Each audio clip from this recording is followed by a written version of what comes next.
भाई, एक ऐसी ब्रिटिश पॉलिसी जिससे बिना लदाए पूरे राज्य हड़प लिए गए। नाम था doctrine of lapse. Doctrine of lapse 1848 में लॉर्ड डलहौसी ने लागू की।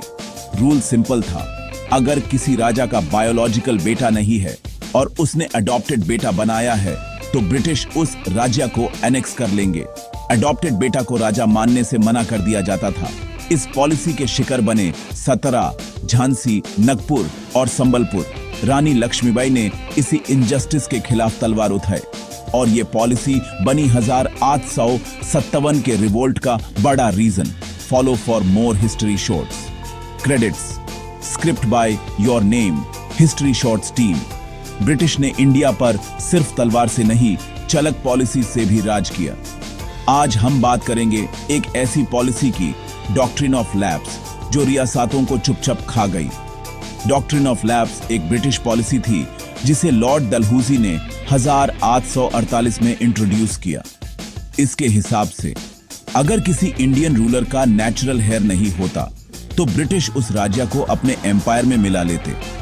ब्रिटिश अडॉप्टेड बेटा को लीगल हेयर मानने को तैयार नहीं थे। ब्रिटिश का असली गोल था अपना टेरिटरी बढ़ाना, इंडियन रूलर्स की पावर तोड़ना, बिना युद्ध राज्य जीतना। ये एक लीगल दिखने वाली लूट थी। इस पॉलिसी के तहत अनेक्स हुए राज्य सतारा 1848, संबलपुर 1849, झांसी 1854, नागपुर 1854। झांसी का केस सबसे फेमस था।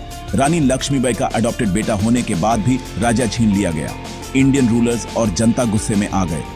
इस पॉलिसी ने ब्रिटिश के खिलाफ नफरत पैदा की। रानी लक्ष्मीबाई का नारा, मैं अपनी झांसी नहीं दूंगी। डॉक्ट्रिन ऑफ लैप्स बना 1857 के फर्स्ट वॉर ऑफ इंडिपेंडेंस का एक बड़ा रीजन। इसने इंडियन रूलर्स को एकजुट कर दिया ब्रिटिश के खिलाफ।